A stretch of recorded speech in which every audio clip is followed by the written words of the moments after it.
My son said, "You deserve to be happy too, Mom." What happened next changed my life forever. For years, I had poured every ounce of myself into being a mother. My son, Ethan, was my world, his laughter, his dreams, his late-night questions about the universe. I was a single mom, and every decision I made revolved around him. My own desires. They were buried somewhere beneath the weight of bills, school schedules, and the quiet ache of loneliness I never dared to acknowledge. Happiness, I told myself, was for later, when Ethan was grown, when life was less demanding. But then, one ordinary Tuesday evening, everything changed. Ethan was 16, lanky and thoughtful, with his father's hazel eyes and a heart bigger than I could have hoped for. We were sitting at the kitchen table, picking at a pizza I'd ordered after another long day at the hospital where I worked as a nurse. I was exhausted, my scrub still wrinkled from a double shift, and I must have let my guard down because Ethan looked at me, his brow furrowed, and said, "Mom, you're always taking care of everyone else. When do you get to take care of you?" I laughed it off, brushing crumbs from my hands. "I'm fine, kiddo. You're my priority." But he didn't let it go.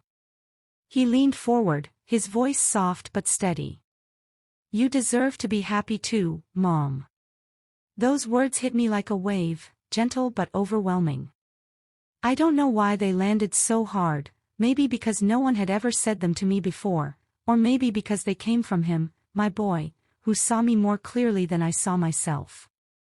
I felt tears prick my eyes, but I blinked them away, muttering something about needing to do the dishes. That night, though, I couldn't sleep.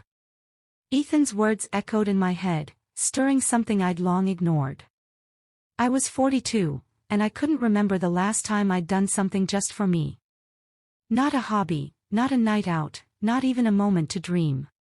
My life was a cycle of work, worry, and making sure Ethan had everything he needed. But what about me? Did I even know what made me happy anymore? The next morning, I found myself staring at an old sketchbook on my bedroom shelf. I used to draw, nothing fancy, just pencil sketches of landscapes and faces that caught my eye. I hadn't touched it in years, not since Ethan was a toddler and life got too chaotic. On a whim, I pulled it down, dusted it off, and flipped through the pages. The sketches were rough, but they reminded me of a younger version of myself, someone who saw beauty in the world and tried to capture it. That weekend, I bought a cheap set of pencils and a new sketchbook. It felt indulgent, almost reckless, to spend money on something so impractical. But when I sat down to draw, a simple outline of the oak tree outside our apartment, I felt a spark I hadn't felt in years. It was small, but it was mine. Ethan noticed. He started asking to see my sketches, cheering me on like I was the one with a school art project. "Mom, you're really good," he'd say, and I'd roll my eyes but secretly glow. One day, he dragged me to a local art supply store, insisting we pick out proper pencils. I protested the cost, but he grinned and said, "You deserve it." There was that word again, deserve. A few weeks later, I saw a flyer for a community art class at the local library. My first instinct was to dismiss it, too expensive, too time-consuming, too impractical. But Ethan overheard me mention it and practically shoved the registration form in my face. "Do it, Mom. You'll love it."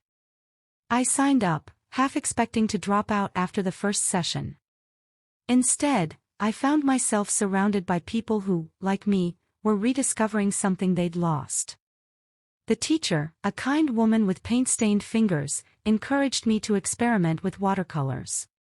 I was terrible at first, but I kept going, showing up every Thursday night with my sketchbook and a nervous smile. One evening, as I was packing up my supplies, a man from the class, David, a quiet widower with a gentle laugh, asked if I'd like to grab coffee sometime.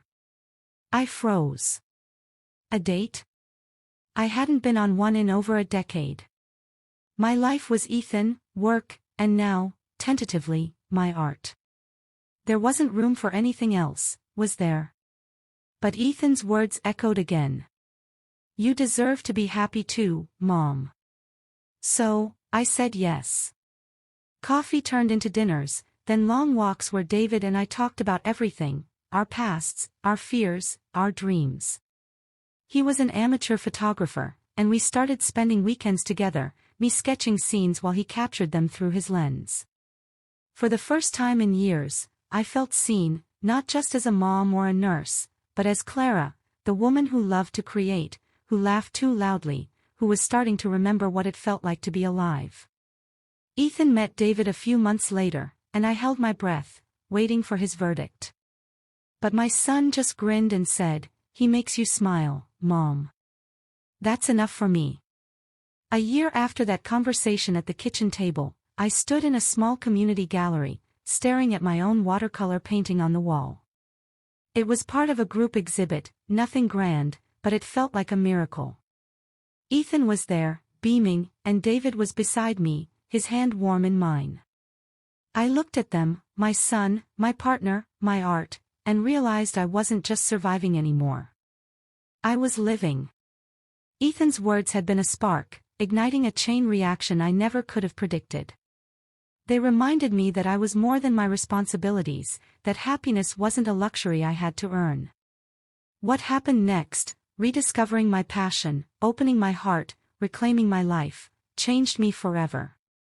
And it all started with my son, who saw what I couldn't, that I deserved to be happy too.